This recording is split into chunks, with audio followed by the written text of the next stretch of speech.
Hi hello friends, എല്ലാ കൂട്ടുകാർക്കും സാന്ത്വന സീരിയൽ ഇനി വരാൻ പോകുന്ന ഒരു അടിപൊളി എപ്പിസോഡിൻ്റെ റിവ്യൂയിലേക്ക് സ്വാഗതം. ചാനൽ ആദ്യമായിട്ടാണ് കാണുന്നതെങ്കിൽ ഒന്ന് സബ്സ്ക്രൈബ് ചെയ്ത് ലൈക്ക് ചെയ്ത് സപ്പോർട്ട് ചെയ്യാൻ മറക്കരുത്.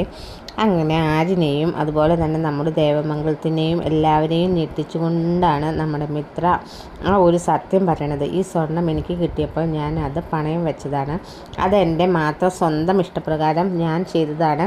ഈ കുടുംബത്തിൽ ആരും എന്നെ അതിനു വേണ്ടി ഫോഴ്സ് ചെയ്തിട്ടുമില്ല, ആർക്കും അതിനെക്കുറിച്ച് അറിയാനും പാടില്ല. അപ്പോൾ ഇതൊക്കെ കേൾക്കുമ്പോഴേക്കും നമ്മുടെ മിത്ര കണ്ണങ്ങോട്ട് നിറയും കേട്ടോ. ബാലനാണെങ്കിൽ ആര്യനോട് ചോദിക്കുന്നുണ്ട്, എടാ നിനക്ക് ഇത് നേരത്തെ അറിയായിരുന്നില്ലേ, നിനക്കെങ്കിലും ഒന്ന് പറയാനുടെ സ്വർണം കിട്ടിയ കാര്യം എന്ന് ചോദിക്കുകയാണ്. ആര്യനോട് ബാലൻ ചോദിക്കുന്നുണ്ട്, എന്താ നീ അറിഞ്ഞിട്ടല്ലേ മിത്ര സ്വർണം പണയം വെച്ചത് എന്ന് ചോദിക്കുകയാണ്. ആര്യം മിണ്ടാതിരിക്കട്ടോ. അപ്പോൾ ആ ഒരു ഭാഗത്തെയാണ് ഇന്നത്തെ എപ്പിസോഡ് തീർന്നിട്ടുള്ളത്. അങ്ങനെ ബാലൻ ചോദിക്കുന്നുണ്ടല്ലോ ആര്യനോട്, എടാ പറയടാ, നീയും കൂടി അറിഞ്ഞിട്ടാണോടാ മിത്ര സ്വർണം കൊണ്ട് പണയം വെച്ചത് എന്നും ബാലൻ ചോദിക്കുമ്പോൾ ആര്യം പറയുന്നത് അതെ എന്നുള്ള ഉത്തരമാണ്. അത് കേൾക്കുമ്പോൾ ശരിക്കും മിത്ര ഷോക്കായി പോകും കേട്ടോ. കാരണം ആര്യൻ അപ്പോഴും മിത്രേനെ ഒറ്റപ്പെടുത്തിയിട്ടില്ല. കാരണം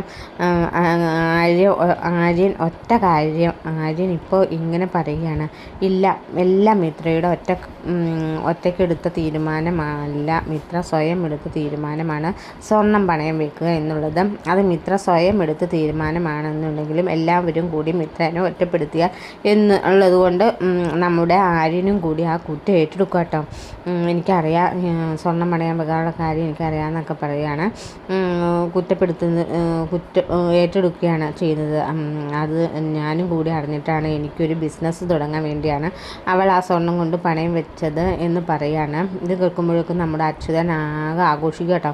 ആഹാ കൊള്ളാലോ, അടിപൊളി, കണ്ടില്ലേടാ തൻ്റെ മോൻ്റെ വായിൽ നിന്ന് സത്യം കേട്ടില്ല, എന്തൊക്കെയായിരുന്നു താൻ അങ്ങനെ ഒരാളുടെ സ്വർണം ആഗ്രഹിക്കില്ല, ഒരാളുടെ 10 വയസ്സ് ആഗ്രഹിക്കില്ല, തൻ്റെ മക്കളും അങ്ങനെയൊക്കെയാണ്. ഇപ്പോൾ എന്തായി തൻ്റെ മകൻ, അതായത് തൻ്റെ ഭയങ്കര ധീര വർത്താനമൊക്കെ പറയുന്ന തൻ്റെ മകൻ ആര്യം തന്നെ വാക്കുകൾ ഒക്കെ കേട്ടില്ലേ, സ്വന്തം ഭാര്യയുടെ സ്വർണ്ണാഭരണങ്ങൾ അങ്ങനെ തന്നെ അവൻ പണയം വെച്ച് അവൻ ബിസിനസ് തുടങ്ങാൻ വേണ്ടി പോകുന്നു. കൊള്ളാൻ പാല, നല്ല കാര്യം തന്നെ എന്നൊന്നും മറ്റുള്ളവർ അറിയില്ലെന്ന് വെച്ചോ.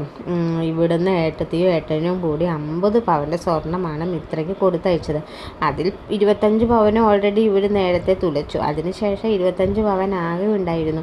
25 പവൻ അതും കൂടി പണയം വയ്ക്കാൻ പോകുന്ന സമയത്താണ് ഭാഗ്യത്തിന് ഞാനും കൂടി പാർട്ണറാകുന്ന ഫിനാൻസ് കമ്പനിയിലേക്ക് തന്നെ ഇവൾ ഈ സ്വർണം പണയം വെക്കാൻ വേണ്ടി വന്നത്. അതോടെ കൈയോടെ പിടിച്ചു എന്ന് പറയുകയാണ് ആര്യനോട് ആ ബാലൻ പറയുന്നുണ്ട്.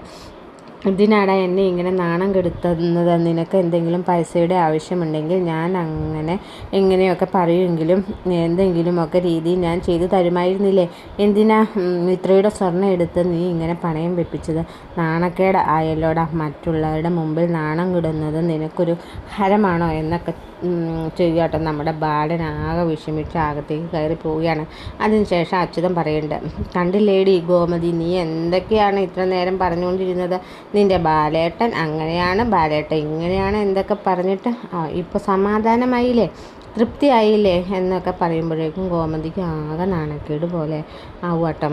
ധർമ്മൻ പറയേണ്ട അച്യുതനോട്, ഏട്ടാ കഴിഞ്ഞില്ലേ, അറിയേണ്ടതെല്ലാം അറിഞ്ഞില്ലേ, ഇനി എന്തിനാ ഏട്ടാ ഇങ്ങനെ കുറ്റപ്പെടുത്തിക്കൊണ്ടിരിക്കുന്നത്, വലിയേട്ടൻ ഇത്രയ്ക്കും സ്വർണം കൊടുത്തപ്പോൾ അവളുടെ ആവശ്യത്തിന് വേണ്ടി കൊടുത്ത സ്വർണ്ണമാണ്, അവൾക്ക് അത് എപ്പോഴും പണയം വെക്കാനോ അവൾക്ക് വിൽക്കാനോ അല്ലെങ്കിൽ അവ ഇട്ട് നടക്കാനോ അവൾക്ക് അതിനുള്ള ഇഷ്ടമാണ്, അതിന് നമ്മൾ ഇടപെടേണ്ട കാര്യമില്ല, അത് അവൾക്ക് കൊടുത്ത സ്വർണ്ണമല്ലേ, അത് അവൾക്കുടെ ഇഷ്ടം പോലെ നടത്തട്ടെ എന്ന് പറയുകയാണ്. അവരായി അവരുടെ പാടായി, ഏട്ടനകത്തേക്ക് പോകും, അല്ലെങ്കിൽ ഞാൻ അകത്തേക്ക് തന്നെ പോകാൻ വേണ്ടി പോവുകയാണ് എന്ന് പറഞ്ഞ് നമ്മുടെ അച്യുതനും രാജശ്രീയും അതുപോലെ മുത്തശ്ശിയും ധർമ്മനും അനു ഒക്കെ അകത്തേക്ക് കയറി പോകും. ആ സമയത്താണ് നമ്മുടെ അനന്തൻ അവിടെ വരുന്നത് കേട്ടോ. ധർമ്മനോട് ചോദിക്കേണ്ട, എന്താ ഒരു പ്രശ്നം പോലെ, എന്താ ഇവിടെ സംഭവിച്ചത് എന്ന് ചോദിക്കുമ്പോൾ, ഏട്ടാ അതൊക്കെ ഞാൻ പറയാം, ഏട്ടാ അകത്തേക്ക് വാ എന്ന് പറഞ്ഞിട്ട് നമ്മുടെ അനന്തനെയും നമ്മുടെ അച്യുതനെയും അതുപോലെ തന്നെ എല്ലാവരെയും കൂട്ടിക്കൊണ്ട് ധർമ്മ അകത്തേക്ക് പോവാം. അപ്പോൾ അനന്തൻ ചോദിക്കുന്നുണ്ട്, നന്ദിനി എന്താ കാര്യം, എന്താ ഇവിടെ സംഭവിച്ചത്, നിങ്ങളൊന്ന് തെളിച്ചു പറയാം എന്ന് പറയുമ്പോഴേക്കും അത് പിന്നെ എന്ന് പറയുമ്പോൾ ധർമ്മം പറയുന്നുണ്ട്, ഞാൻ പറയാം, അത് വേറൊന്നുമല്ല കേട്ടോ, നമ്മുടെ മിത്ര മോൾക്ക് സ്വർണം കൊടുത്തായിരുന്നില്ലേ കല്യാണത്തിന്, അവളുടെ കല്യാണം നടത്താൻ പോയ സമയത്ത് ഒരു 50 പവൻ അതാരൊക്കെയോ മോഷ്ടിച്ചു കൊണ്ടുപോയി എന്നുള്ള കഥയാണല്ലോ നമ്മൾ അറിഞ്ഞത്. പക്ഷേ ഇന്ന് ആ സ്വർണ്ണം ആര്യയും ഇത്രയും കൂടി പണയം വെക്കാൻ വേണ്ടി നോക്കി. അത് പണയം വെക്കാൻ വേണ്ടി നോക്കിയത് അച്യുതേട്ടൻ പരിചയമുള്ള ഒരു ഫിനാൻഷ്യൽ കമ്പനി തന്നെ. അച്യുതേട്ടൻ അത് കൈയോടെ അവരുടെ കയ്യിൽ നിന്ന് സ്വർണം മേടിച്ച് അപ്പുറത്ത് കൊണ്ടുപോയി ഭയങ്കരമായി പ്രശ്നമായിരുന്നു. അവിടുത്തെ അളിയനെ നാണമില്ലേ ഇങ്ങനെ മരുമകളുടെ സ്വർണം കൊണ്ടുപോയി പണയം വെച്ച, അല്ലെങ്കിൽ വിറ്റിട്ട് ബിസിനസ്സൊക്കെ തുടങ്ങാൻ വേണ്ടി നാണമില്ലേ എന്ന ആര്യനോടും അളിയനോടൊക്കെ ഭയങ്കര രീതിയിലൊക്കെ ചോദിച്ചു. ആകെ പ്രശ്നമായി. അപ്പോൾ അച്യുത നിൻ്റെ അടുത്ത് ആരാടാ പറഞ്ഞത് അവിടെ പോയി പ്രശ്നം ഉണ്ടാക്കാൻ ആയിട്ട് നോക്ക്, ഇത് ഞാനും എൻ്റെ ഭാര്യയും കൂടി ചേർന്ന് എൻ്റെ മോൾക്ക് കൊടുത്ത സ്വർണ്ണമാണ്, അതെങ്ങനെ യൂസ് ചെയ്യണമെന്ന് അവൾ തീരുമാനിക്കും കേട്ടോ. അത് പിന്നെ ഞാൻ എന്നാലും അവൾ അങ്ങനെയൊക്കെ പണയം വെക്കാൻ പോകുന്നത് കണ്ടപ്പോൾ നീ അങ്ങോട്ട് അത് അപ്പോഴേക്കും അതൊരു ഇതാക്കി എടുത്തല്ലേ. എടാ അശോ, നിന്നെക്കൊണ്ട് ഞാൻ തോറ്റു. ഇത് എങ്ങനെയൊന്നുമല്ല കഥ. ആര്യനും ബാലനും ഇതിൽ സത്യം അവസ്ഥ ഒന്നും അറിയില്ല. നിനക്കറിയോ, ഈ സ്വർണം ശരിക്കും പറഞ്ഞാൽ കളവ് പോയത് തന്നെയാണ്. കള്ളനെ പോലീസുകാരെ അറസ്റ്റ് ചെയ്ത് അതിനുശേഷം ആ CA ഉണ്ടല്ലോ, അയാൾ എൻ്റെ കൂട്ടുകാരനാണല്ലോ, അയാൾ എന്നെ വിളിച്ചിട്ടുണ്ടായിരുന്നു. എന്നിട്ട് മോൾക്ക് സ്വർണം ഇങ്ങനെ കൊടുത്തിട്ട് മരുമോൻ്റെ കയ്യിൽ കൊടുത്തപ്പോൾ അവൻ വേണ്ടാന്ന് പറഞ്ഞു എന്നൊക്കെ പറഞ്ഞ കഥ, അതുണ്ടായ സംഭവം അയാൾ എന്നോട് പറഞ്ഞു. അല്ലാതെ നിങ്ങൾ ഇപ്പോൾ അറിഞ്ഞതൊന്നുമല്ല സത്യം എന്ന് പറയാണ്. ഏട്ടാ അത് പിന്നെ വേണ്ട, നീ ഒന്നും മിണ്ടണ്ട. നീ എന്തിനാടാ ഇങ്ങനെ അവരുടെ പാടായി നമ്മുടെ പാടായി ആരെങ്കിലും ഉപദ്രവിക്കാൻ വേണ്ടി ബാലൻ്റെ മക്കളോ ആരെങ്കിലും ഇങ്ങോട്ട് വരുന്നുണ്ടോ? നമ്മൾ എന്തിനാ ഈ കൂടെ അങ്ങോട്ട് പോയി ഇങ്ങനെ അവരെ ഉപദ്രവിക്കണേ? ബാലനോ മക്കളോ മരുമകളോ ആരെങ്കിലും വരുന്നുണ്ടോ? ഇല്ലല്ലോ, പിന്നെ എന്തിനാ ഇവിടുന്ന് അങ്ങോട്ട് പോണത് എന്ന് ചോദിക്കുമ്പോഴേക്കും അച്ഛനോട് പറയണ്ട, ഇതേ മര്യാദയ്ക്ക് ബാലനോട് പോയി മാപ്പ് പറ.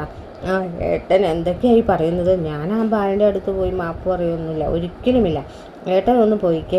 ഏട്ടൻ അല്ല സാക്ഷാൽ ദൈവം വന്ന് പറഞ്ഞാൽ പോലും ഞാൻ ബാലനോട് പോയി മാപ്പ് പറയില്ല എന്ന് പറഞ്ഞിട്ട് അച്ഛനകത്തേക്ക് കയറി പോകുന്നു കേട്ടോ.